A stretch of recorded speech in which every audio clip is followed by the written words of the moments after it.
안녕하세요, 목사님. 안녕하십니까. 저희가 지난 시간에 나의 왕자님 1편을 이제 했는데요. 오늘 네. 주제가 어떤 연관이 있는지 좀 알고 싶네요. 네, 그렇습니다. 이번 10장 두 번째 시간에는 이 다니엘서에서 나타나고 있는 대주제죠. 바로 선악간의 대쟁투. 네. 그 실상을 미가엘과 그리고 또 다른 반대쪽 세력, 음, 그 암투, 네. 그것을 조금 더 구체화시킴으로 우리가 다니엘 10장의 전체적인 주제를 한번 이해해 보도록 하겠습니다. 한번 오늘 기대하면서 시작해 보도록 하겠습니다. 네. 그럼 한번 들어가 보도록 하겠습니다. 다니엘서 연구 10장 두 번째 편 나의 왕자님. 자, 그럼 먼저 말씀 지난 시간에서 10장 13절 한번 볼까요? 네. 그런데 바사국 군이 20일 동안 나를 막았으므로 내가 거기 바사국 왕들과 함께 머물러 있더니 군장 중 하나 미가엘이 와서 나를 도와주므로. 네, 여기서 보면 지금 다니엘과 대화를 하고 있는 천사가 네. 신적 존재가 어떤 신비로운 존재가 내가 바사 그러니까 페르시아 나라의 군 먼저 이 군을 먼저 이해를 해야 됩니다. 네. 이 군님 때문에 내가 21일 동안 몰았다 이 말을 하고 있죠. 한번 보도록 하겠습니다. 이제 내가 말이래 내 백성이 당할 일을 내게 깨닫게 하러 왔노라.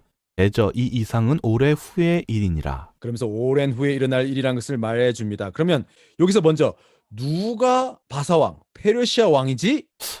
그러면은 뭐 고레스인가요? 아하하하, 그렇죠, 그렇죠. 그런데 이 왕이 군이 뭐 했다고요? 천사를 천사를 막았다고?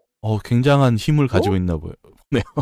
그러니까요. 이게 우리가 좀 이게 약간 여기서 거기가 갸우뚱해지는 거죠. 그러니까 페르시아 군, 여기서 말하는 군은 이제 왕자라는 말도 되는데 이 얼마나 세길래 이 신비로운 존재, 하늘에서 온 고위급 인사를 이렇게 막을 수 있단 말일까? 음. 자, 그럼 먼저 우리가 그러면 하나님의 천사들의 어떤 실제 전투 능력치가 어느 정도 되는지 우리가 이해할 수 있는 어떤 힘의 세계 어느 정도인지 한번 살펴볼 필요가 있겠습니다. 네. 그래서 성경에 나오는 이 천사의 전투 장면 하나 찾아봤습니다. 바로 BC 700년, 기원전 700년경 당시에 이 고대 긍동의 최강자였던 아수르 왕국의 침입이 있었습니다. 아, 그것을 기록한 것이 열왕기하 19장인데 이 밤에 여호와의 사자가 나와서 아수르 진에서 군사 18만 5천을 친지라.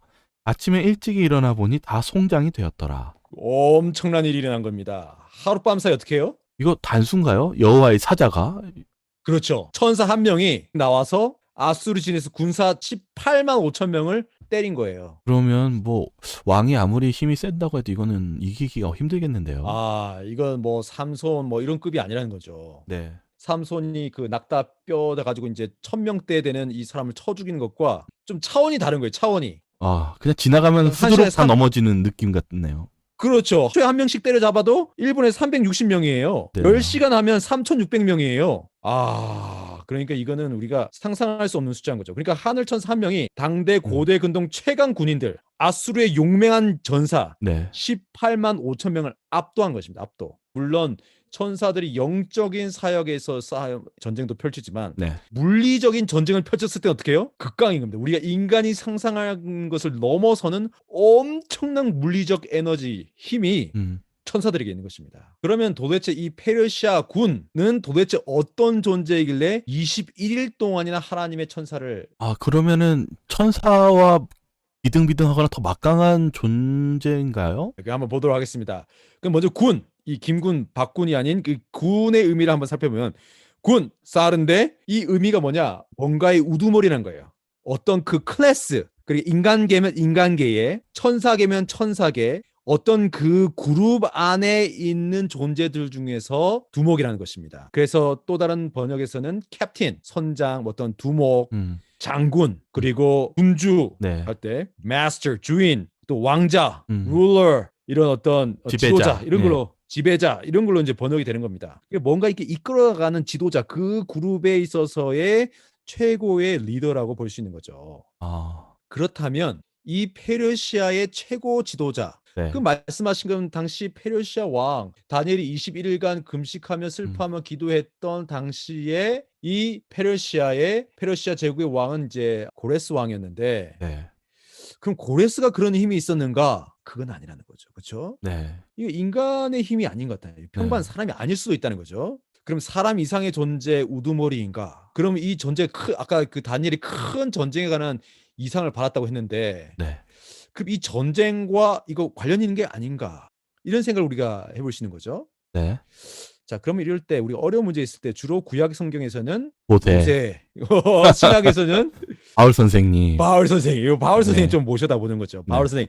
이거 뭡니까? 이거 도대체 뭡니까? 바울 선생님이 딱 이렇게 얘기하는 거죠. 에베소서 6장 12절. 우리의 씨름은 혈과 육에 대한 것이 아니요. 아, 우리의 씨름, 우리의 전쟁은 네. 혈과 육에 관한 것이 아니라는 거예요. 사와 권세와 이 어두움의 세상 주가 하늘에 있는 악의 영들에게 대함이라. 아, 그러면서 바울이 눈에서 빛이 쫙 나면서 어떻게 해요? 딱 이 현실 세계를 뚫어져 보는 거예요. 그러면서 우리의 싸움은 어둠의 세상 주관자들. 그러니까 이 세상에 있는 어둠의 주관자들, 마침 누구처럼? 사르, 고레스처럼 그들과 하늘에 있는 악의 영들, 악의 영들과 뭐가 붙어 있어요, 지금? 세상 주관자들이 엮여 있는 것처럼 지금 네. 보고 있어요. 그럼 이 페르시아 왕은 어둠의 천사들의 왕을 뜻할까? 이 페르시아 왕, 군, 네.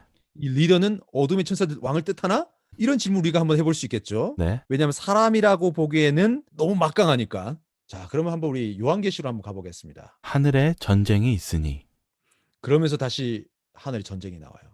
그러니까 바울 선생님이 말했던 영의 전쟁, 우리 삶 속에 있는 이 전쟁 속에 이 땅의 주권자들과 하늘의 어둠의 세력이 엮여져 있다. 이걸 우리가 보았는데, 그리고 다니엘 10장에서 큰 전쟁에 관한 이상이 지금 다니엘에게 왔어요. 그러면서 우리가 하늘에 있었던 전쟁을 지금 다시 가보는 겁니다. 미가엘과 그의 사자들이 용으로 더불어 싸울세 용과 그의 사자들도 싸우나. 아, 그러면서 등장해요. 미카엘, 그리고 그의 사자들이 요한계시록 12장 이 용은 누구예요? 옛뱀 마귀 사단. 옛뱀 마귀인 사단입니다. 이게 사단과 사단의 사자들. 그 대척점에 누가 있어요? 미가엘과 그의 사자. 그의 사자들. 그러니까 이 사단이 미가엘과 대척점에서 막 싸워요. 그러면서 양 진영에 누가 있고요? 앙겔로스, 천사들이 있는 거죠. 천사들. 그러니까 여기서 누가 우두머리예요? 용하고 미카엘 이렇게 양편에 우두머리가 있. 아, 그렇죠. 그러니까 이 악의 천사들의 우두머리는 루스벨, 옛뱀 네. 마귀고, 선한 천사들 하늘의 우두머리는 미가엘로 볼 수 있는 거죠. 근데 어떤 일이 벌어졌죠? 이기지 못하여 다시 하늘에서 저희의 있을 곳을 얻지 못한지라. 졌어요. 이 사단이 쫓겨났습니다. 큰 용이 내어 쫓기니 옛뱀 곧 마귀라고도 하고 사단이라고도 하는 온 천하를 꿰는 자라. 땅으로 내어 쫓기니 그의 사자들도 저와 함께 내어 쫓기니라. 루스벨, 사단이 아담과 하와를 속였던 이 존재가 하늘과 땅에서 속여 넘겨졌는데, 하늘에서 천사들을 속여서 자기 편으로 끄집어 들였는데, 이제는 하늘에서 더 이상 있을 곳이 없어서 어디로만? 땅으로.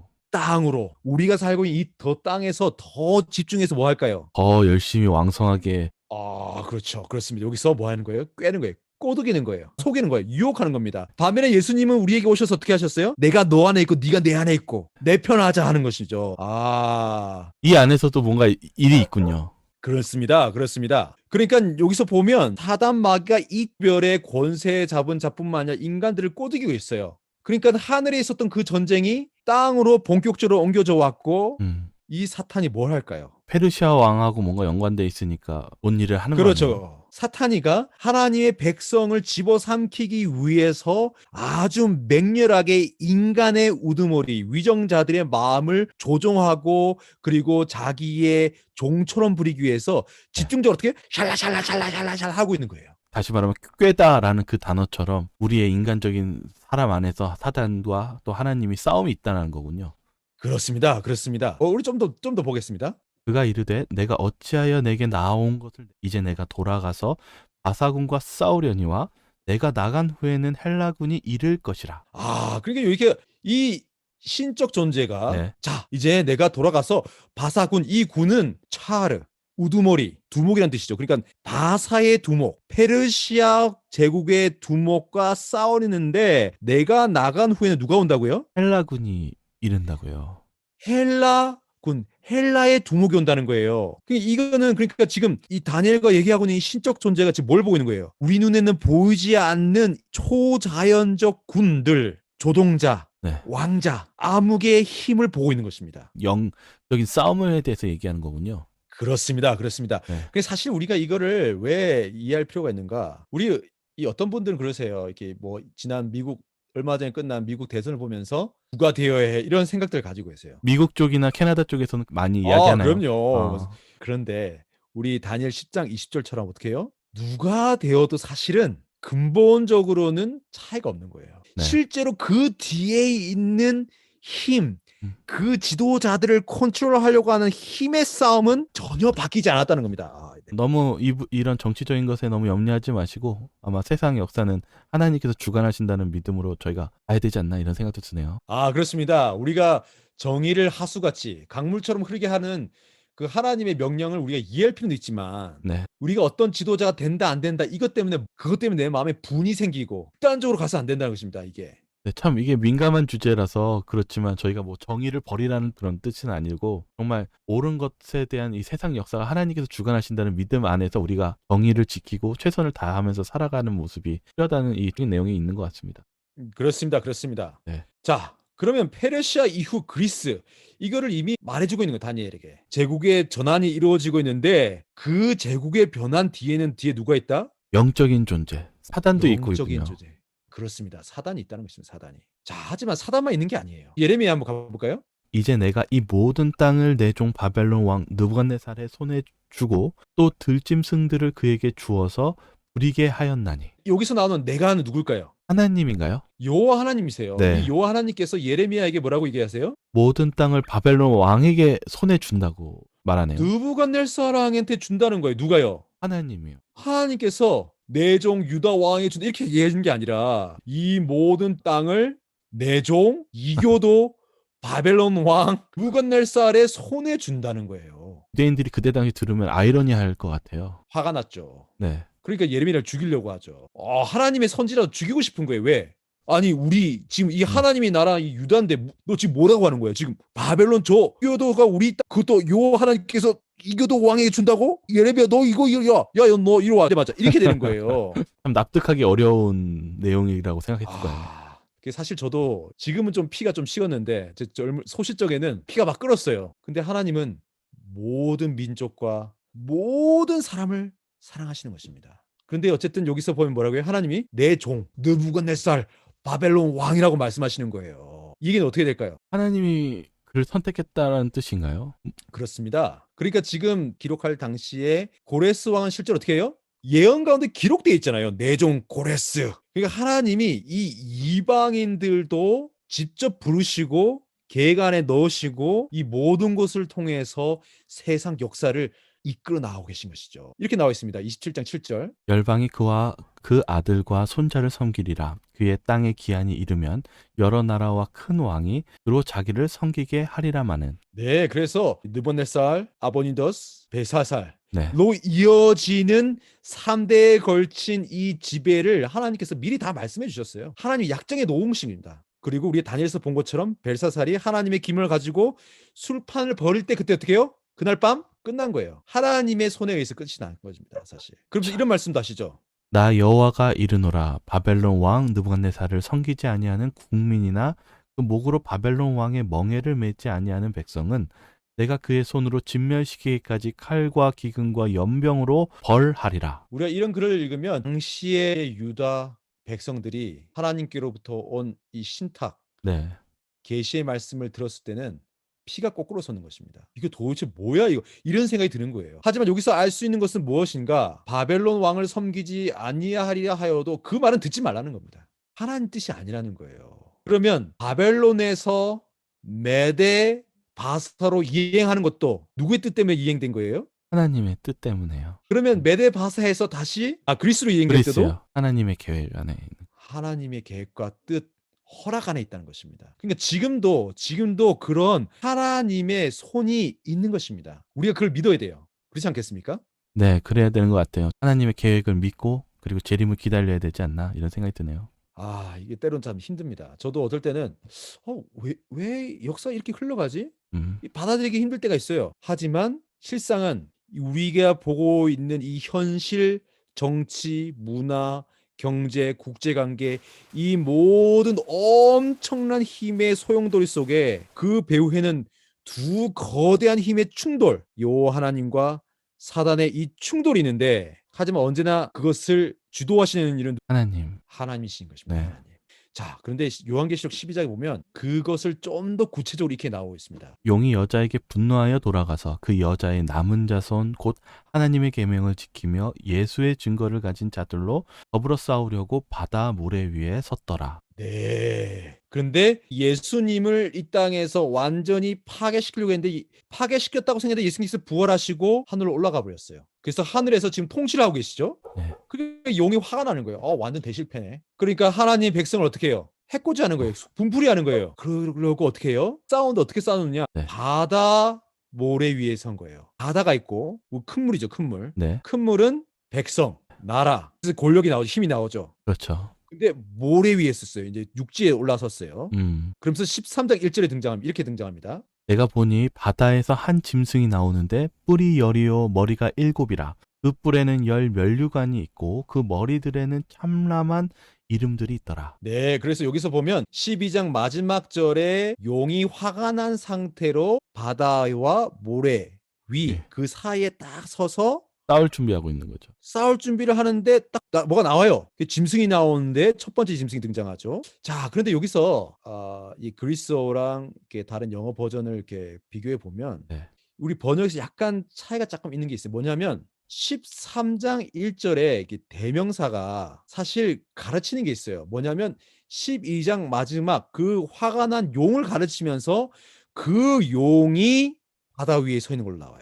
우리 한글 번역은 12장 마지막 절에서 끊어버렸는데 사실은 이어지는 내용이다 이거죠. 이어지는 내용이라는 겁니다. 그러니까 13장 1절에서 용이 바다 모래 위에 서 있는 걸로 나와요. 아마 용이 패배한 직후서부터 남은 자손 싸울 준비를 하면서 그 이어지는 그 상황을 계속 설명하는 거죠. 그렇죠. 근데 이게 왜 중요하냐면 New American Standard Bible 또 다른 문자적인 번역인데 거기서는 뭐냐면 용이 12장 17절 마지막 절에서는 용이 화가 나 있어요. 막 네. 싸우려고 해요. 그런데 그 상태에서 13장 1절에는 어떻게 하냐면 그 용이 바다 모래 위에 딱 서요. 그리고 나서 물에서 뭐가 올라와요? 짐승이 올라오는 거예요. 이 용이 뭐 하는 거예요? 짐승을 마치 뭐 하는 것처럼? 자신이 힘으로 살려내는 것처럼요. 그렇죠. 짐승을 불러내는 거예요. 짐승을 끄집어내는 거예요. 물에서. 네. 이 권력과 이 사람들의 전쟁과 권력 투쟁과 모든 이 소용돌이 인간 세계 잡다한 모든 소용돌이를 통해서 어떻게 해요? 막 조작하고 막 해가지고 어떻게 해요? 끄집어내는 거 힘을 권력을 쫙 이리와 네가 나의 사신이 되었어. 하나님의 백성을 좀 괴롭혀줘 하고 끄집어내는 거예요. 이게 어떻게 보면 아까 시작했을 때 그 미혹하는 그것을 사용해서 세상에서 또다시 뭔가를 일을 한다 이거죠. 그렇습니다. 그렇습니다. 마태복음 24장에서도 예수님께서 끊임없이 말씀하시죠. 미혹을 주의하라는 거예요. deceive. 거짓 그리스도와 거짓 선지자들이 하는 게 뭐냐? deceive. 속이는 거예요. 속이는 거. 그러니까 이 용이 어떻게 하는 거예요? 많은 사람들의 마음을 흔들어서 히틀러도 끄집어내고 네. 나폴레옹도 끄집어내고 이 과거의 많은 제국들의 이 용맹한 장수들의 정치인들 다 끄집어내는 거예요. 끄집어내서 조종하는 거예요. 그래서 어떻게 인간 세계를 더욱더 악하고 파괴로 하나님을 대항하게끔 서로를 미워하게끔 사랑을 식어가게끔 네. 때와 법을 바꾸게끔 하는 것입니다. 그런데 13장 2절을 보니까 내가 본 짐승은 표범과 비슷하고 그 발은 곰의 발 같고 그 입은 사자의 입 같은데 용이 자기의 능력과 보좌와 큰 권세를 그에게 주었더라. 여기서 아주 결정적인 표현이 있죠. 이 용이 자기의 능력과 네, 지난 시간에 배운 보좌가 나오네요. 또 그렇죠. 그러니까 이게 왜 먼저 보좌를 배웠냐면 사단도 자기가 보좌를 갖고 싶은 거예요. 근데 하나님의 보좌를 취할 수 없다는 것을 깨닫고 어떻게 해요? 가짜를 만들어내서 그 가짜 보좌에 앉은 인간을 사단이 어떻게 해요? 지배하는 거예요. 그걸 통해서 대리만족을 얻는 것입니다. 대리만족. 나중에 이제 계시록 쪽 하면서 하겠지만 사탄은 짝퉁의 황제입니다. 아주 철저히 저작권료도 하나도 안 내지 않아요. 저품하면서 자꾸 착취합니다. 근데 용이 자기의 능력과 보좌와 큰 권세를 누구에게 주는 겁니까? 이 짐승에게 건네주네요. 자, 그러면 이 짐승이 뭐냐? 네. 우리가 아시는 것처럼 이 사자의 입, 바빌론이죠. 그 다음에 곰의 발, 페르시아. 네. 표범의 몸, 넬라. 그리스. 그리고 열뿔은 이제 로마로 쪼개진 10나라. 쪼개진 10나라가 되겠죠. 네. 그리고 우리는 이것이 다니엘 7장에 나와 있는 계시, 그 끝에는 작은 뿔, 로마 교황권이라는 정치 종교 지도자의 등장을 포함하기 때문에 우리는 알고 있습니다. 근데 이 존재들이 사실 어떻게 된 거라고요? 서로 도와주고 빌어주는 그렇습니다. 관계군요. 그렇습니다. 이 사탄과 서로 주거니 받거니 하면서 서로가 공생하는 것입니다. 서로가 필요한 거예요. 자, 그런데 다시 말씀드리지만 이 모든 과정도 하나님의 허락이 없으면 이루어질 수 없는 이루어지지 않는 것입니다. 하지만 분명한 것은 사단 또한 이 가운데서 선악간의 대쟁투 가운데서 이 제국의 변환과 전환에 핵심적인 역할을 배후에서 해왔다는 것입니다. 그의 머리 하나가 상하여 죽게 된 것 같더니 그 죽게 되었던 상처가 나음에 온 땅이 이상히 여겨 짐승을 따르고 그리고 지금 이 사건이 지금 우리 앞에 펼쳐지고 있죠. 로마 교황이 다시금 죽었다가 살아난 것이죠. 1798년 나폴레옹 혁명과 함께 이 보나티에 장군이 피어스 유리 교황을 감금시키고 네. 옥사하면서 교황권이 추락했고 네. 죽었다고 여겨졌지만 다시금 살아난 이 교황권이 지금 세계를 서서히 침식해 나가고 사람들이 물이 바다가 이 짐승을 따르는 모습을 보고 있습니다. 지금 우리는. 그런데 다시 이렇게 얘기합니다. 짐승에게 권세를 주므로 용에게 경배하여 하며 짐승에게 경배하여 가로되 이게 바로 공생인 것입니다. 용이 짐승에게 권세를 줬더니 경배를 짐승이 하네요. 뭐 하게 하는 거예요? 경배하게 하네요. 용에게. 용에게 경배하게 하는. 그러니까 이 주거니 받거니 하는 겁니다. 그래서 항상 이 세속 권력이 정점으로 올라가 있을 때 하나님을 따르지 않는 지도자들은 항상 뭐와 결탁되는가? 결국 용에게 경배하도록 만든다는 것입니다. 그러면서 누가 이 짐승과 같으뇨? 누가 능히 이로써 더불어 싸우리요. 싸움이고 싸움. 전쟁입니다. 전쟁. 결국 다 같은 주제를 지금 쭉 흐르고 있죠. 자, 그래서 우리는 여기서 한 가지 결론을 얻게 됩니다. 어두운 왕 사단이 세상 권세를 지배하기 위해 불철주야 노력하고 있는 것입니다. 그래서 그들은 다 예수를 내세웠어요. 사실 종교적으로는 물론 이제 개신교계 그리고 로마 카톨릭 교계를 대표했지만 사실은 이제 다 예수의 이름을 쓴 거죠. 하지만 동시에 그 배후에는 어떤 힘도 있다? 용도 있다는 것입니다. 용도. 자, 그럼 우리는 어떻게 해야 되는가? 우리는 이제 명확해졌습니다. 이 싸움이 다니엘 10장에 나와 있는 이 큰 전쟁은 단순히 이스라엘과 그 이스라엘의 재건을 방해하는 대상에 관한 전쟁도 아니었고 그건 1분에 지나지 않는다는 거죠. 그리고 메데바사만을 향한 것도 아니었고 네. 그 이후에 이어지는 그리스만을 향한 것도 아니라 인류 역사를 관통하는 선과 악의 대쟁투 속에 있었고 우리는 그 한가운데 있다는 거죠. 그럼 이 전쟁에서 우리는 어떻게 해야 되는가? 어떻게 하면 되죠? 저희가 용을 잡아가지고 가둘 수 없을까요? 그러니까요. 지금 아주 아멘. 우리 목사님 아주 중요한 말씀해 주셨어요. 이 무슨 말씀이냐면 용과 싸우자는 거 아니겠습니까? 네. 그 얘기는 뭐냐? 한쪽에 붙어야 되는 것입니다. 한쪽에. 싸움의 핵심은 어느 쪽에 붙냐는 것입니다. 교회에서 싸우지 마십시오. 네. 교회에서 싸우지 마시는데 교회에서 우리 박장로 편, 김장로 편에 붙어야 돼. 우리 이거 아니면 이거 아닙니다. 이거. 내가 봤을 때 이 큰 전쟁에서 그렇죠? 네. 그럼 뭐 어떻게 되는가? 그럼 누구에게 붙을 것인가? 우리 다니엘 10장 21절에 이렇게 돼 있죠. 오직 내가 먼저 진리의 글에 기록된 것으로 내게 보이리라. 나를 도와서 그들을 대적하는 자는 너희 군 미가엘 뿐이니라. 다니엘, 내가 너 도와주러 왔는데 저 사탄을 대적하는 군 대장은 누구뿐이다? 미가엘 뿐이야. 미가엘.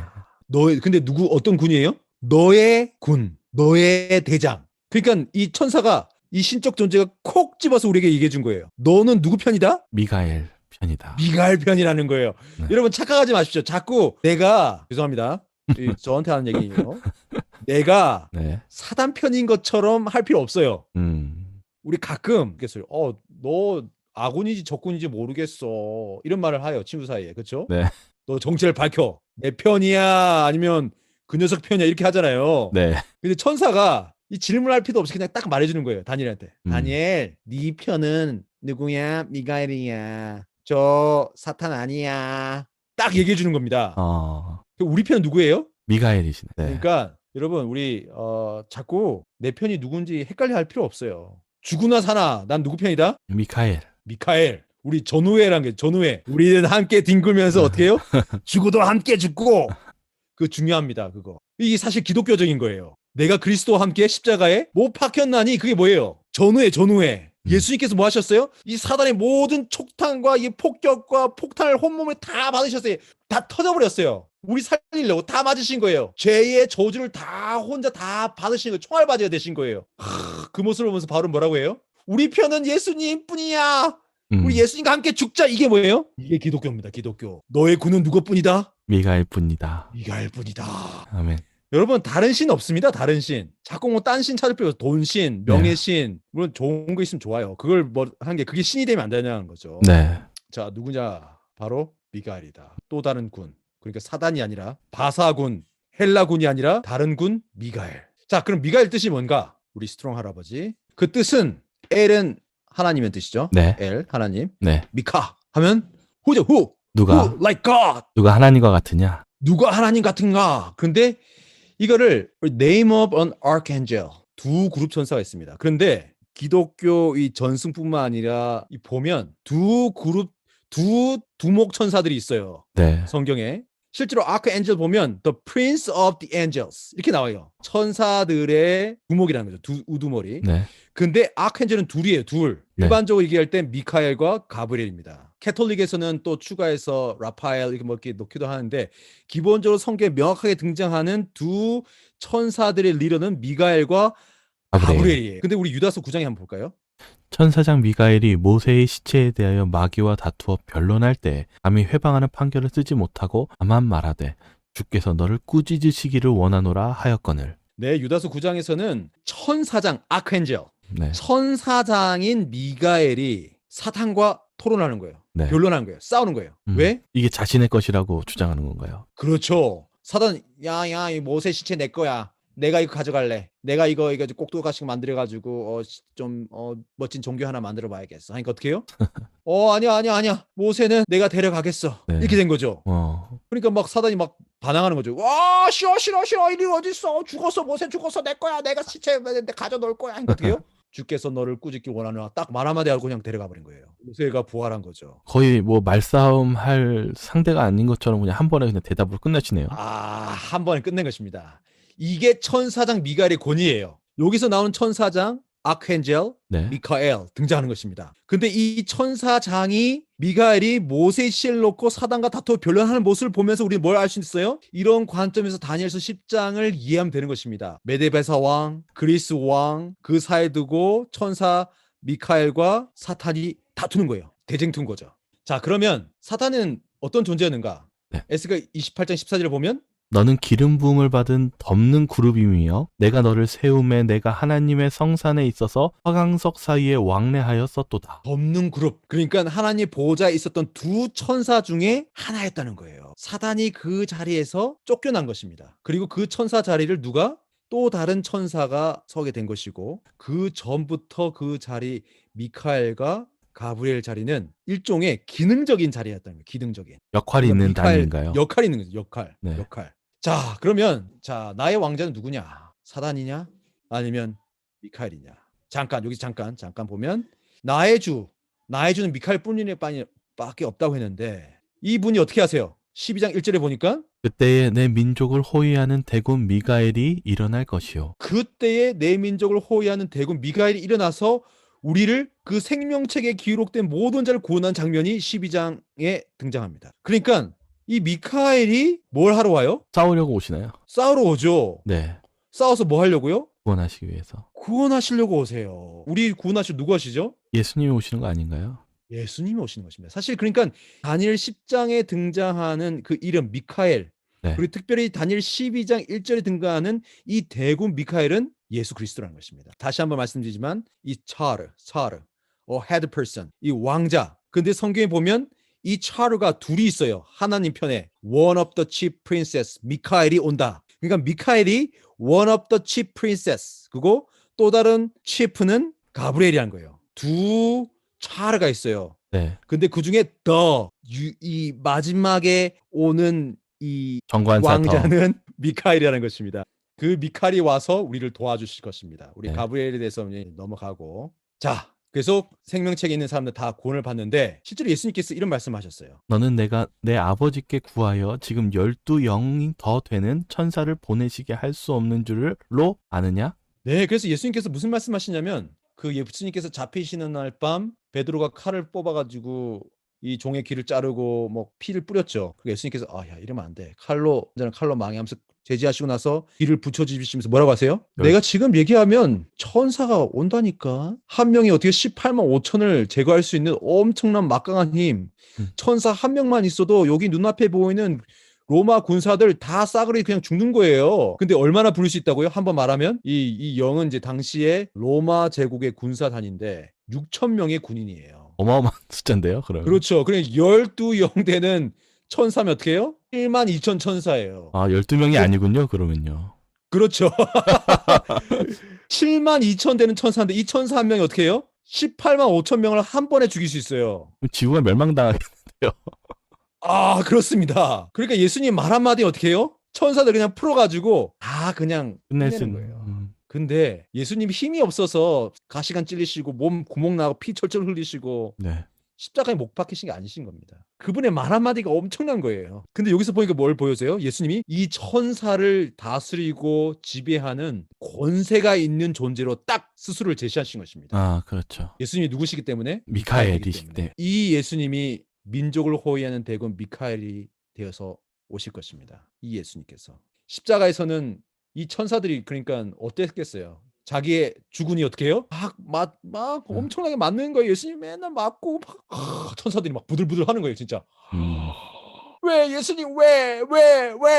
근데 그 예수님이 어떻게 해요? 우리가 마지막 대쟁투에서 우리가 사단에 의해서 잠식당하고 맞는 것을 못 보신 거예요. 네. 예수님이 오시는 그때는 마지막 환란에는 네. 사단이 우리를 손끝 털끝 하나 못 건들 것입니다. 네. 그때는 미카엘께서 우리를 보여주실 것입니다. 마지막 이 부분만 하고 이제 넘어가겠습니다. 우리 근데 참 놀랍네요. 어떻게 보면은 그 예수님이 가지고 있는 그 힘과 능력이 그렇게 어마어마하신데도 해보니까 아마 천사들도 놀라면서도 엄청난 인내와 그런 사랑이 있다는 것을 느낄 수밖에 없겠네요. 하늘은요. 아멘. 사실 우리가 생각하는 하나님의 사랑은 여전히 조금 이해가 저 스스로도 그렇고 좀 얕은 거예요. 왜냐하면 우리는 예수님이 실제로 어떤 분이신지 우리 눈으로 잘 못 봤으니까요. 잘 못 봤어요. 네. 근데 예수님이 재림하시고 그 하늘 궁전에서 그리고 그분이 말씀으로 창조하신 온 세계를 볼 때 그때 되면 아니 이분이 이런 존재인데 이게 우리랑 같이 사신 거야? 근데 이분 손에 구멍 나고 찢어지고 심장이 터지시고 아니 우리랑 같이 노숙도 하시고 배고픔도 느끼시고 그러셨던 거야? 이렇게 되는 것입니다. 정말 저희가 찬양해야 되겠네요. 가서. 아멘. 네. 야 이분의 겸손의 끝은 어디인가? 근데 바로 이분이 다니엘에게 나타나셔서 보여주신 거예요. 이 미래를. 그래서 리뷰 앤 헤럴드 1881년 2월 8일자의 기록에 보면 No less a personage than the Son of God appeared to Daniel. 다니엘에게 나타난 사람은 하나님의 아들인 겁니다. 예수님이 다니엘에게 나타나신 거예요. 다니엘 10장에 나타난 그분은 예수님이라는 겁니다. 우리의 주께서 또 다른 하나님의 메신저와 함께 앞으로 일어날 일들을 가르치기 위해서 다니엘에게 나타나셨다. 이렇게 기록하고 있습니다. 워낙 가브리엘이 그 사단이 막고 있었으니까 아마 예수님께서 그거를 뚫어주시고 오신 거군요. 그렇습니다. 그래서 우리의 위대한 왕 예수님, 미카엘. 우리는 이 예수님께 붙어야 되는 것입니다.